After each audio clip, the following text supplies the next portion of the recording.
我们赤条条的来到这世界，走的时候哪怕是亿万财富、挚爱亲人，甚至是这副皮囊，通通都带不走。既然终究会失去一切，那活着还有什么意义？这句话听起来有些苍凉，却是我们每个人走到人生特定阶段必然会面临的灵魂叩问。在这个充满无常的世间，我们体验着生老病死、爱别离、求不得，甚至常常因为常年的劳累觉得苦不堪言，怀疑人生的价值。其实死亡从来不是人生的句号，而是一面帮我们照出真相的镜子。今天的内容就是为了把你从这种痛苦和迷茫中拉出来，带你领悟因果与爱的深刻力量。看完这期内容，你将明白如何在这看似无奈的日常中为灵魂找到安稳的归宿。在佛家的智慧里，死亡的存在是一生最慈悲的暮鼓晨钟，它只是为了提醒我们，如果你把人生全部的意义都建立在那些带不走的外在事物上，比如名利、地位或是别人的眼光，那你这辈子注定会活得患得患失，痛苦不堪。因为这些东西本质上都只是过眼云烟。那什么才是带得走的？什么才是真实的？答案很简单，却也很深刻。活着本身就是最大的意义。人生就是一场借假修真的过程。我们所在的这大千世界不过是一间旅馆，我们的肉身只是一件暂时借来的衣服，迟早会面临破旧与毁坏。但是你穿着这件衣服，在这个名为世间的道场里所经历的每一次跌倒与爬起，所淬炼出的每一分慈悲，以及在心田里种下的每一颗爱的种子，却是永恒真实的。我们来到这世上走一遭，不是为了在终点抱着一堆带不走的钞票沾沾自喜，而是为了在走向终点的过程中，把那颗原本布满灰尘的心擦拭得更加明亮，更加柔软。既然我们明白了活着本身就是意义，死亡只是一面照妖镜，很多中老年朋友可能会在心底长长地叹一口气，然后问：法师啊，道理我都懂，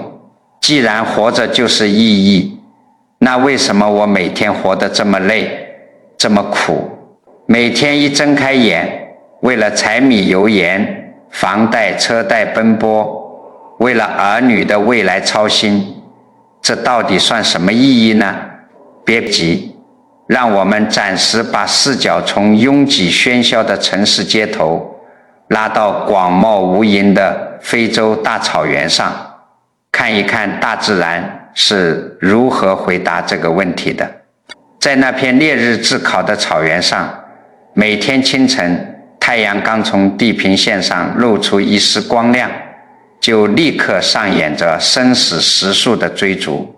一头强壮的狮子每天在黄土飞扬中拼命练习奔跑，因为它必须追赶上猎物，才能填饱肚子，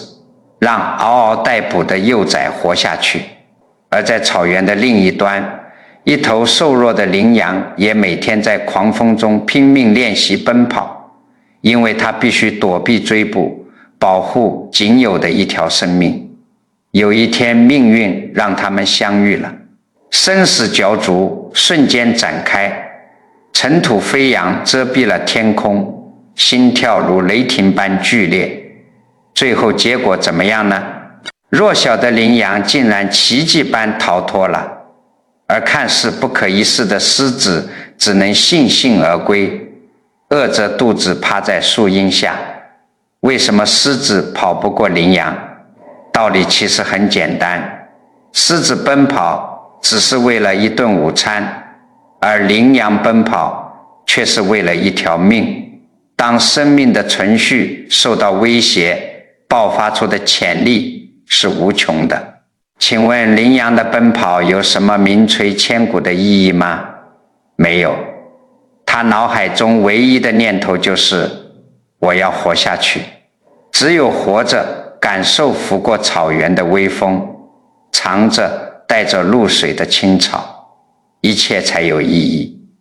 一旦失去生命，什么尊严、财富、未来，通通不复存在。时间不会为倒下的生命停留，我们唯一能做的就是把握还在呼吸的时间去感受。在红尘俗世中打滚的我们，其实也就是大草原上的狮子和羚羊，每天从早忙到晚，特别到了40、50岁，上有80岁老父母的健康要操心，下有迷茫的孩子要牵挂。每天睁开眼睛，周围都是需要依靠自己的人，却常常找不到一个自己可以依靠的肩膀。奔跑了那么多年，夜深人静回头一看，看着别人住豪宅开名车，自己却还在为下个月账单发愁，落得一身病痛。我们常觉得苦不堪言，这么拼命到底算什么？其实别对自己太苛刻了。一个人在这世间真正的成功，不是非得取得傲人成绩或几千万存款，而是超越了自我，是面对生活重担与无数次想放弃的夜晚，依然咬紧牙关，迎着明天太阳继续奔跑。当你打心底接受了活着就是意义，才能真正放下心理负担。哪怕一辈子是个普普通通的人，只要尽力奔跑了，没有亏待身边的人，就问心无愧。摆正心态，会发现人生本就是一半幸福一半苦难，接受平凡与生活中的无可奈何，这不是摆烂，而是我们在这世间修行的第一步，接受无常。而修行的第二步，则是在这看似琐碎重复的生活中学会爱与利他。很多人觉得日子越过越没劲，越活心越累，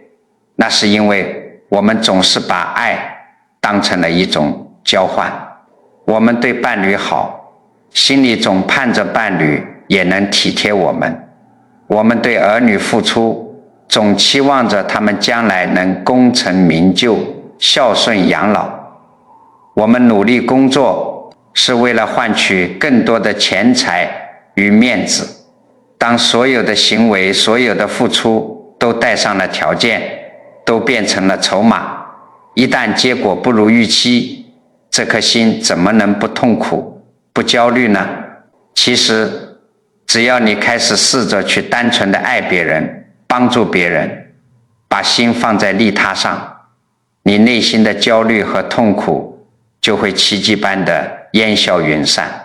让我讲一个很可爱的童话故事给你听。有一只小蚂蚁，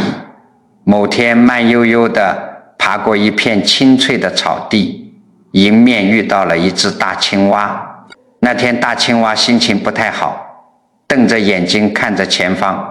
没有像往常一样对蚂蚁说你好。蚂蚁心里觉得纳闷，觉得热脸贴冷屁股，于是沉下脸，也没有对青蛙说你好。就这样，两个小生灵冷冰冰地擦肩而过。可是这一天接下来的时间里，蚂蚁和青蛙都觉得心里闷闷的，好像被什么石头压住了一样。青蛙在池塘边遇到了小鱼，不想打招呼；蚂蚁在泥土里遇到了小狗，也沉着一张脸，大家脸上都写满了闷闷不乐。整个草地的气氛降到了冰点。后来热情的小狗跑过去问青蛙：青蛙老弟，你今天怎么愁眉苦脸的？青蛙委屈地说：因为蚂蚁今天没有对我说你好，它以前都会说的，我觉得它不喜欢我了。小狗听了，一溜烟跑去找蚂蚁，笑着说：小蚂蚁，青蛙在池塘边等着你跟它说你好呢，它其实很在乎你，你愿意去吗？最后青蛙主动对蚂蚁微笑，说了声你好，蚂蚁也开心地回了一句你好。就因为这一声简单的问候，整个草地上的小动物们又开始互相打招呼了，笑声一片，大家都觉得心里暖洋洋的。你看，这就是爱的力量，这就是微小善意的回响。爱不一定需要你花很多很多的钱去捐款，也不一定需要你做出什么惊天动地的壮举。在佛家的修行里，有一种非常高尚且完全不需要花钱的布施，叫做言施，也就是用温暖慈悲的语言去对待他人。结合我们传统的说法，这就叫做积口德。很多中老年朋友可能会觉得，我都这把年纪了，退休了，又没有很多钱，我能帮这个社会做什么？其实你能做的太多太多了。当你早晨去传统市场买菜的时候，看着那个满头大汗辛苦切肉的摊贩大姐，你发自内心对她微笑，温和地说一句：老板娘，这么早就起来忙啊，真是辛苦了，谢谢你给我切这么好的肉。这就是言施。当你在社区里散步，看到保全大哥顶着大太阳在指挥交通，你递过去一个感恩的眼神，说一声少年仔，有你真好，注意防晒，多喝水哦。这就是言施。当你看到有人跌倒了，你不加思索地伸出手扶一把，帮助别人重新站起来，你的心里会瞬间涌过一股暖流，晚上睡觉都会觉得特别安稳踏实。伸手不打笑脸人，良言一句三冬暖。当我们用微笑和温暖的话语去化解人与人之间的冷漠与防备，社会自然就会变得和谐。你给出的一句充满希望与肯定的话，对于一个正处于人生低谷，甚至觉得活着没意思的人来说，可能就是把他从黑暗深渊里拉回来的一道光。在这琐碎甚至有些无奈的日常生活中，如果我们能把对自我的那份执着放下，不再成天盯着自己失去了什么，没得到什么，而是把心打开，去感受那一草一木，去关怀身边那一个个鲜活的人，你就会发现，活着的每一分每一秒都充满了不可思议的意义。这就是在人间烟火中最真实的修炼与接受。前面我们聊到了在日常的琐碎中，如何用微小的善意去点亮别人的生活。但很多朋友心里可能会浮现出另一个更大的疑问：法师对路人微笑，扶老人家过马路，这些我都能做到。可是如果面对的是那个让我吃尽苦头的家人，或者是曾经深深伤害过我的人，我还要怎么去爱？我凭什么要去爱？这个问题非常真实，也非常的痛。在我们的人生旅途中，最难度的往往不是陌生人，而是那些与我们朝夕相处，甚至让我们咬牙切齿的冤亲债主。要回答这个问题，我们得先从佛家的一个核心观念说起，因缘所生法。佛家说，这世间没有无缘无故的相聚，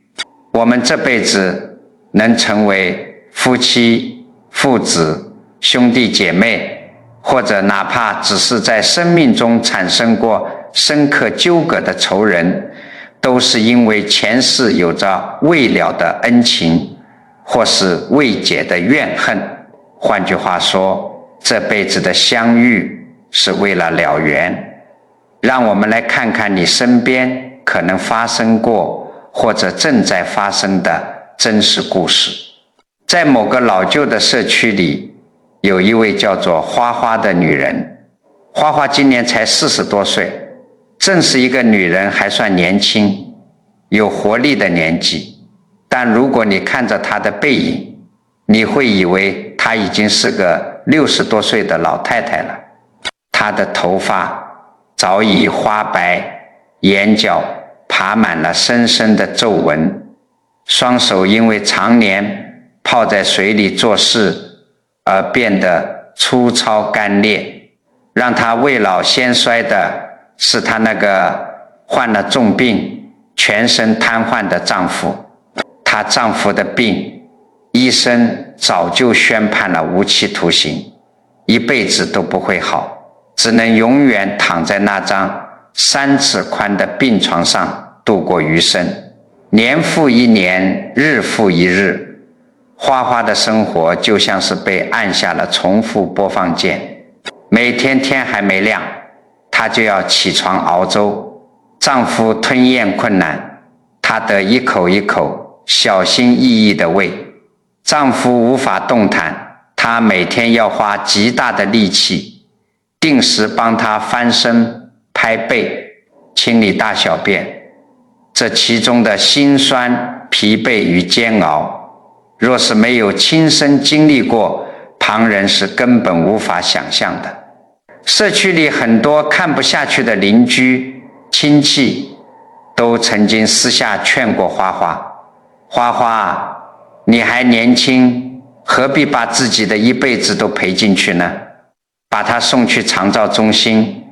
或者干脆找个健康的男人改嫁算了，你也该为自己的下半辈子打算打算啊。但每次听到这些话，花花只是轻轻地摇摇头，她没有说出什么惊天动地的大道理，只是一如往常地端着水盆走进房间帮丈夫擦脸。在她的心里，有一种极其朴素的观念早已生根发芽：嫁鸡随鸡，嫁狗随狗，少来夫妻老来伴。很多人觉得花花这是被传统的封建思想给绑架了，觉得她太傻。但如果你用佛法的智慧去关照，你会发现这哪里是什么传统思想的束缚，这分明是一股无比强大、令人敬畏的爱的信念。这份信念支撑着这个风雨飘摇的家庭。在花花日复一日的喂饭擦拭中，她其实正在做一件非常了不起的事情，她正在消业。佛家常说冤家宜解不宜结，有时候夫妻之间的缘分可能带着前世的亏欠与我恨。如果花花选择了抱怨、抛弃，甚至心生怨恨，那么这个结不但没有解开，反而会越结越紧，这份业力就会跟着他们流转到下辈子。但是花花选择了留下，选择了用这辈子的慈悲与爱心去一点一滴地覆盖掉那些痛苦的业力。这就是了缘的艺术。活着的意义就是让我们用爱去化解过去的积怨，把那些让我们痛苦的冤亲债主变成我们修行路上的增上缘。当花花毫无怨言地照顾着丈夫时，她其实已经超越了世俗的苦难。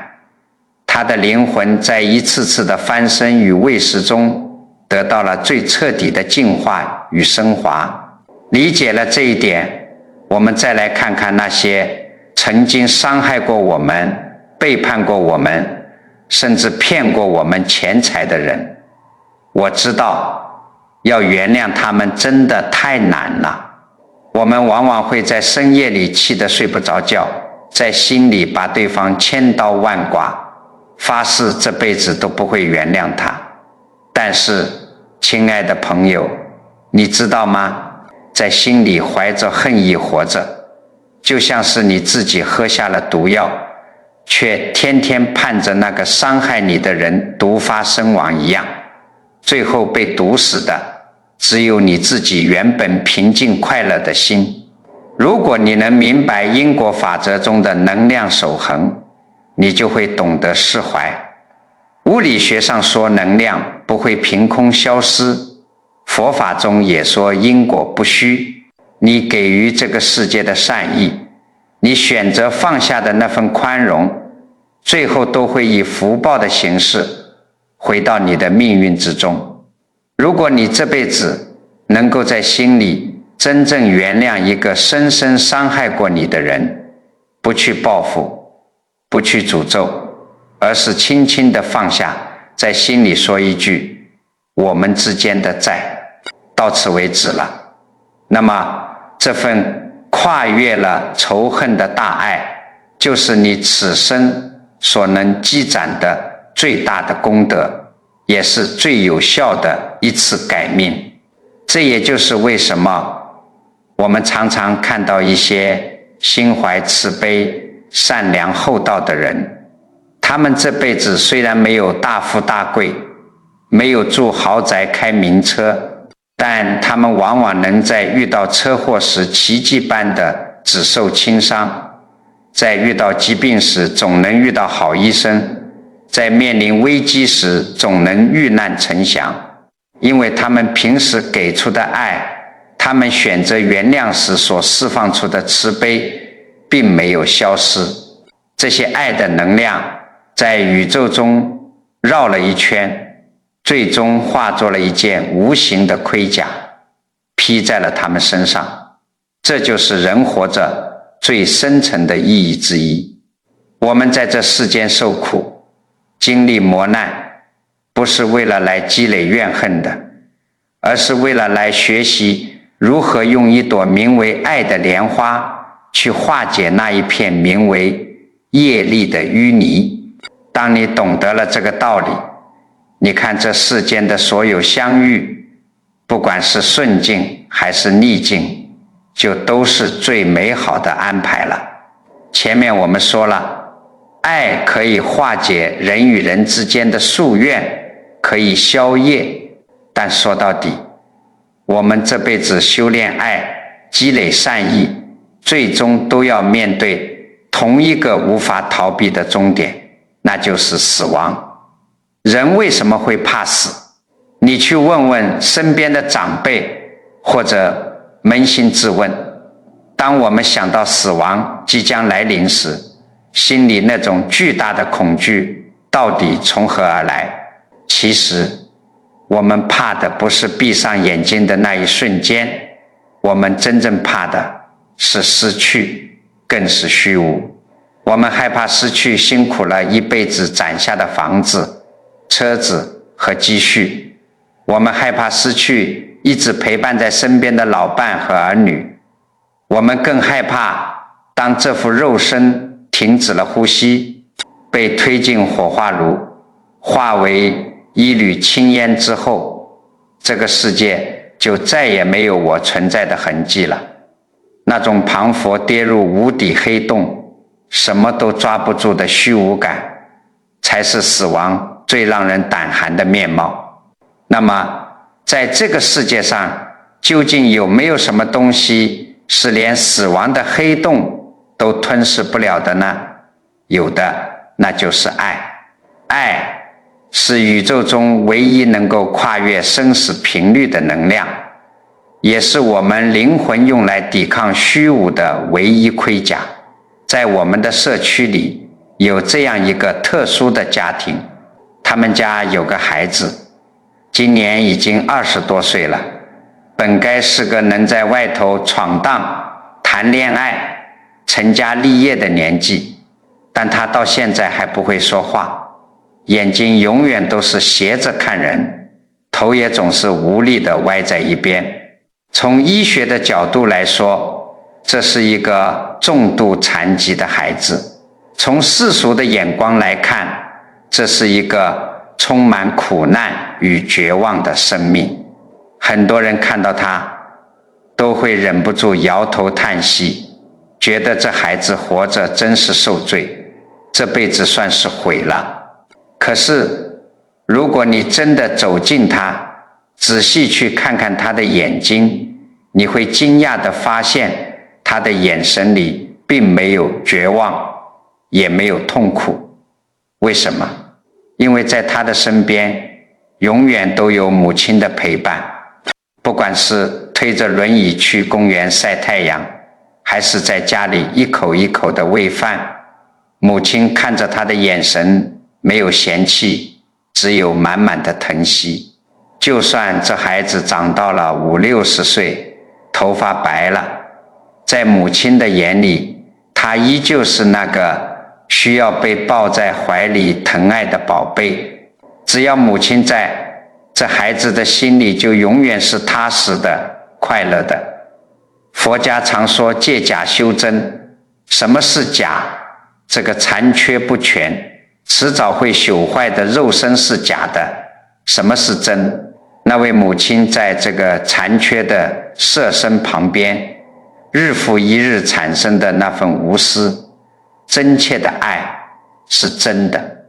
这个20多岁的孩子虽然没有健全的身体，无法去赚钱、去建功立业，但他的灵魂却因为被满满的爱包围着而变得无比饱满。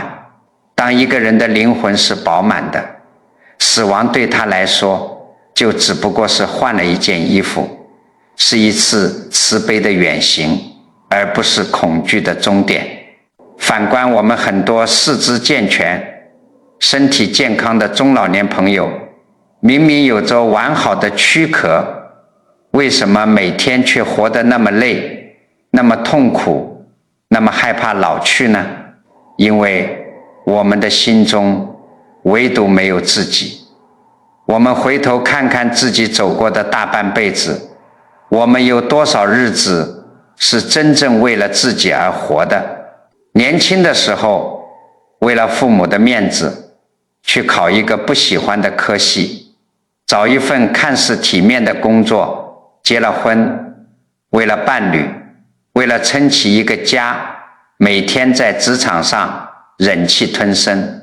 有了孩子，更是把自己扒了一层皮，为了孩子的学费、补习费、将来的买房头期款，熬白了头发。我们在朋友面前要面子，在亲戚面前要排场。你把心分给了所有人，却唯独薄待了自己。很多这个年纪的朋友，可能正面临着所谓的空巢期。回想年轻的时候，每天早上天还没亮，就匆匆忙忙骑着机车去传统市场买菜，赶着回家给孩子准备带去学校的便当。那时候哪怕外头刮风下雨，你穿着雨衣在车阵里穿梭，心里都是暖烘烘的，因为后座抱着你的是你全部的世界。可是后来啊，孩子长大了，考上了外县市的大学，或者去了北部的园区上班，甚至飞到了国外，一年到头见不到几次面，家里那张原本热热闹闹的餐桌，突然间就只剩下你和老伴大眼瞪小眼。有时候在厨房里忙进忙出，习惯性的做了满满一桌子菜，才猛然想起来孩子今天不回来吃饭了。那种瞬间涌上心头的失落与孤寂，真的能把人的心给掏空。我们这代人从小接受的观念就是要牺牲奉献，为了家庭牺牲事业，为了孩子牺牲青春。当孩子渐渐丰满羽翼，不再需要我们这把老骨头遮风挡雨的时候，我们反而不知道该怎么活了，觉得人生一下子失去了重心。其实换个角度，用佛法的智慧来看，子女的独立与离开，正是菩萨给你的一个慈悲契机，一个把向外求索的心收回来安放在自己身上的契机。缘聚缘散本是人生常态，父母与子女的缘分说到底就是一场渐行渐远的目送。前半生你已经把最好的爱、最香的便当、最暖的叮咛都给了他们，你的功课已经及格了。接下来的日子是你专属的清修道场，在这个道场里，你终于有大把的时间去照顾那个被冷落了半辈子的自己，去公园打打太极，去社区大学学点新东西，或者只是安静地坐在阳台上喝杯洞顶乌龙，吹吹风。一个没有找回真实自我的人，慢慢的就会陷入一种极度迷茫的状态。这就像是什么呢？就像是我们花了一辈子的时间坐在游乐园的旋转木马上，音乐放得震天响，旁人看着五光十色，你骑在木马上拼命地跟着上下起伏，转得头晕眼花，满头大汗。你以为自己骑着千里马已经奔跑了108000里，跨越了无数的高山流水。可是当音乐停下来，灯光熄灭，你走下木马一看，原来你还在原地，前后左右根本走不到10公尺的距离。你这辈子的努力都只是在别人的眼光里，在世俗的标准里打转，这样的灵魂是空洞的。因为没有一个安稳的归宿，所以在面对死亡的虚无时，才会感到无比的恐惧。真正的爱自己，从来都不是去买多贵的名牌包，或是吃多高级的餐厅来放纵欲望。真正的爱自己，是给自己的灵魂找一个归宿，不再让这颗心四处流浪。人生是一本厚重的书，你自己才是这本书里唯一的主角。故事是你自己写的，成功与失败也都是你自己的成就。如果你总是把写书的笔交给别人，让别人来规定你该怎么活，别人不是你肚子里的蛔虫，他们没有经历过你的痛楚与眼泪，怎么写你都不会满意的。从今天起，学会和让自己相处舒服的人在一起，不要再互相折磨了。你可以做最真实的自己，不需要掩饰什么，也不用再去看别人的脸色。就如那句话说的，做最真实的自己，不用管别人怎么说，真实的活着，不取悦任何人，也不在乎别人觉得你合不合群。当你能在这纷纷扰扰的城市里找到一个属于自己的安静角落，发出那道只属于你自己的光芒时，你就修出了那颗永恒不动的慈悲心。有了这颗心，你就不再畏惧岁月的流逝，不再害怕生命的终结，因为你已经穿上了这世间最坚不可摧的盔甲。各位朋友，我们一路聊到了这里，谈了生活的琐碎，谈了因果的流转，也谈了如何安放自己的灵魂。现在我想请大家跟着我做一个或许有些沉重但却无比真实的思想练习。请你在脑海中轻轻地闭上眼睛，想象一下，当我们这段名为人生的旅程终于走到最后一天、最后一分、甚至是最后1秒钟的时候，会是什么样的情景？也许那一天我们躺在白色的病床上，周围是仪器的滴答声，也许我们已经没有力气再说出一句完整的话。很多人说，人在临终前脑海里会像放电影一样快速地闪过自己这一生，这在佛家看来就是神识即将脱离肉体时的走马灯。你觉得在那个生命倒数计时的瞬间，那部在你脑海中闪过的电影里会播放些什么呢？我可以非常肯定地告诉你，那个画面绝不会是你当年拼死拼活赚到了人生第一个100万的银行存折数字，不会是你在公司里终于升上经理，总经理的那张名片，更不会是你当年跟邻居争一口气买下的那辆100万名车。当生死的门槛就在眼前，那些我们曾经认为比天还大、重如山的名利、地位、面子，通通都会像风中的泡沫一样瞬间消散得无影无踪。在临终前，唯一能让你嘴角泛起微笑，或者让你流下不舍眼泪的画面，全都是你曾经深深爱过的瞬间，是你第一次把刚出生的孩子抱在怀里，感受他微弱心跳的那个下午，是某个大雨滂沱的下班路，老伴撑着伞在巷口等你的那个身影，甚至是多年前你在街头对一个素昧平生的流浪汉递上1碗热汤时，对方那双充满感激的眼睛。人在生命的最后一刻，唯一的遗憾从来都不是我这辈子赚得太少，而是我这辈子给出的爱太少了。这就引出了我们活着的另一个极其重要的意义。我们不仅要学会爱，还要学会把对某个人的小爱扩展成对众生、对万物的大爱。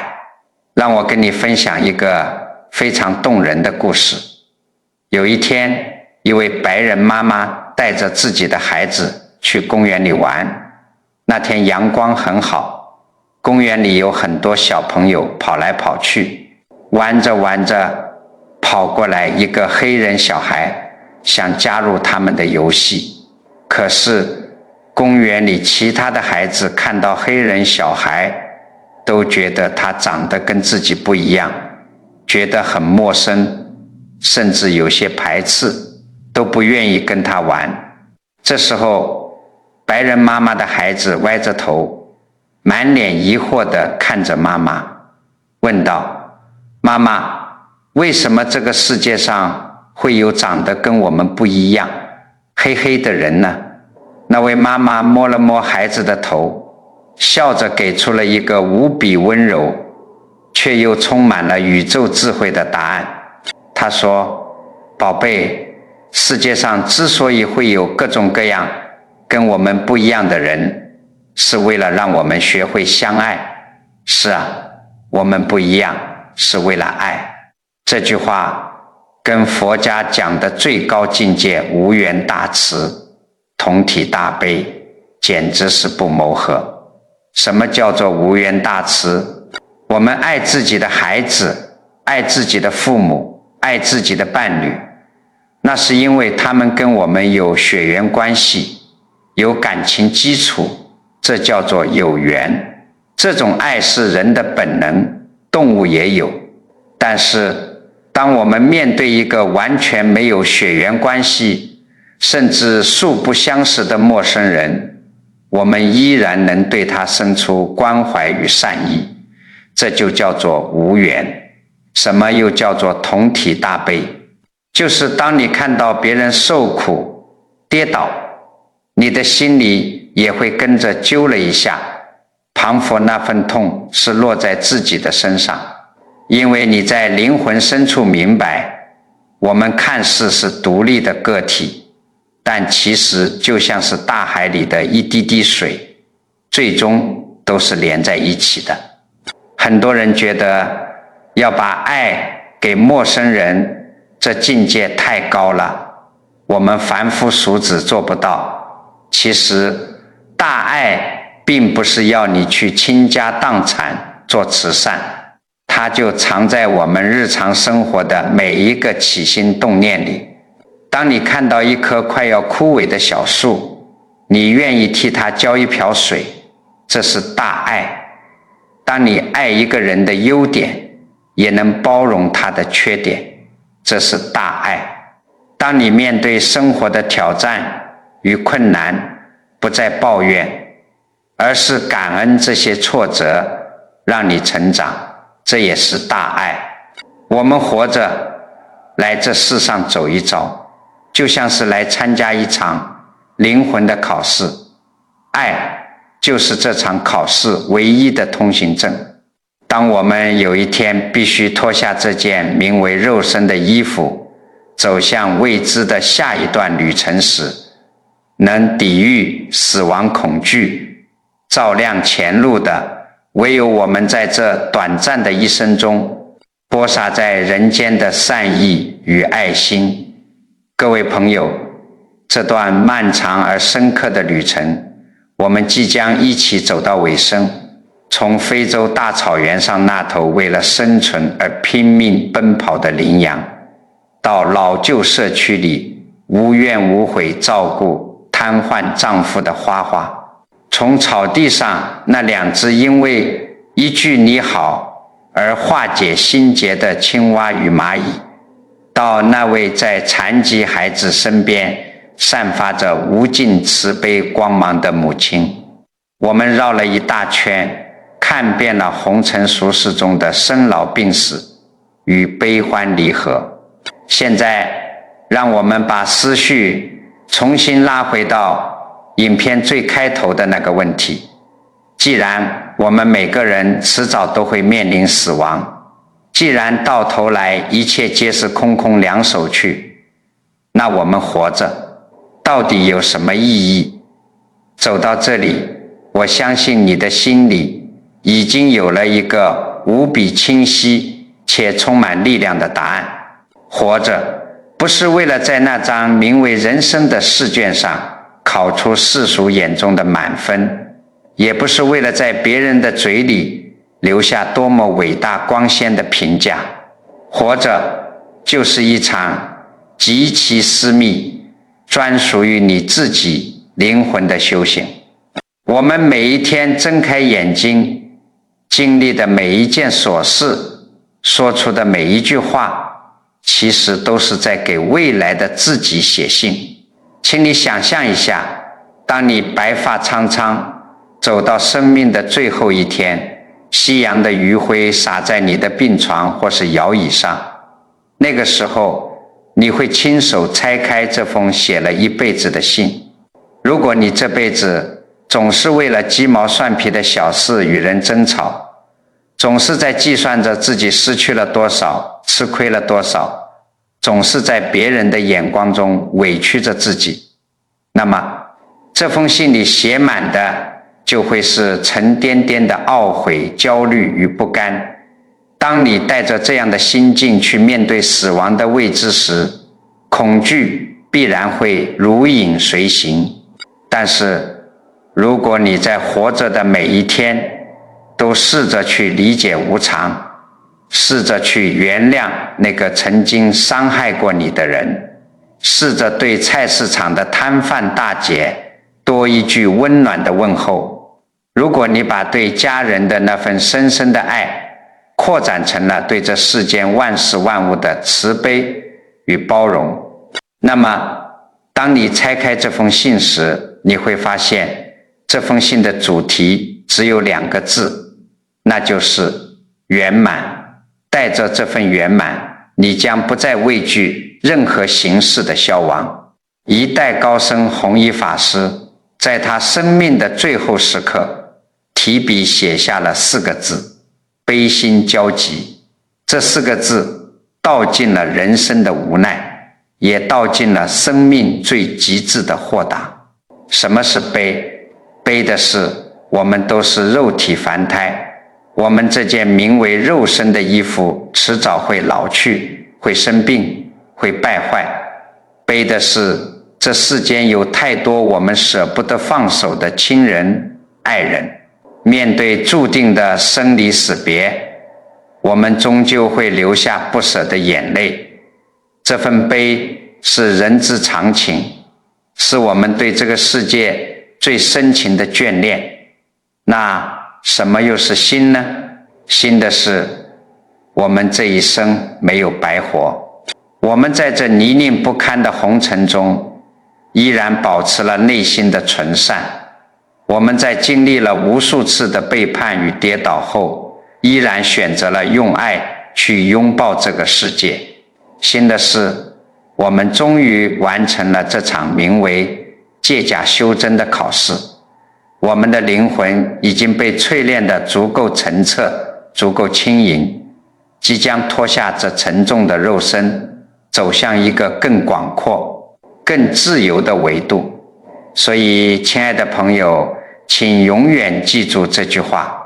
这也是我今天最想送给你的一份礼物。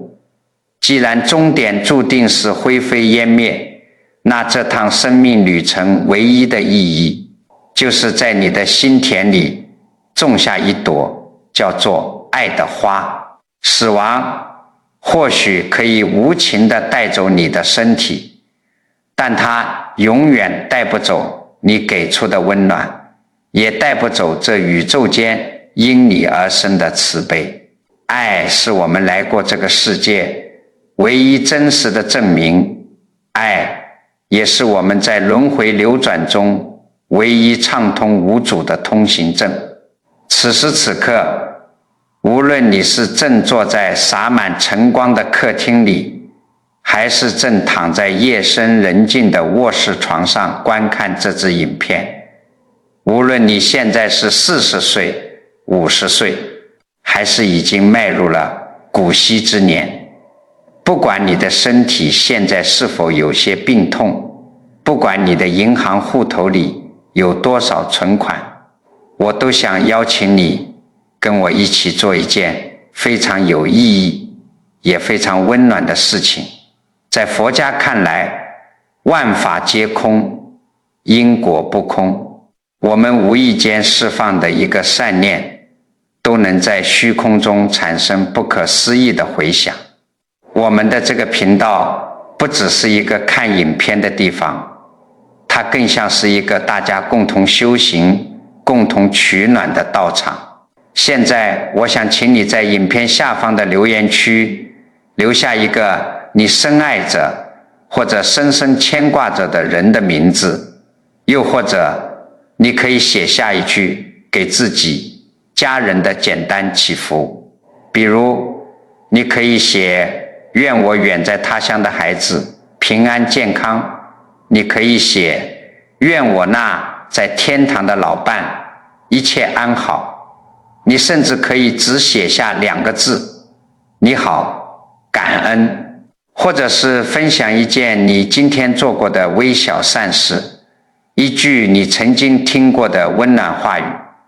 不要小看您在键盘上敲下的这短短几个字，当几百人、几千人，甚至几万人都在这里留下善言、留下祝福的时候，这个留言区就会汇聚成一片充满强大正向能量的磁场。您的每一个字都是在为自己积累无形的福报，您的每一句祈愿都可能成为照亮另一个陌生人走出生命低谷的光芒。让我们把这份爱像接力棒一样，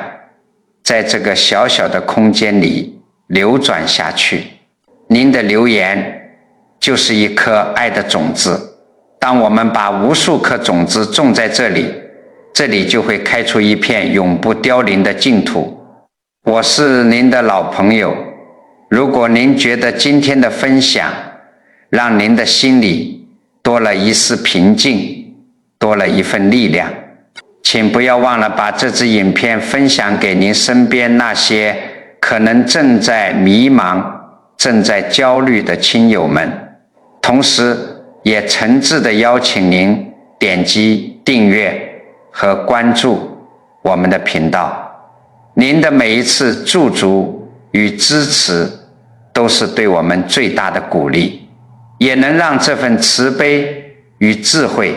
传递给更多需要温暖的灵魂。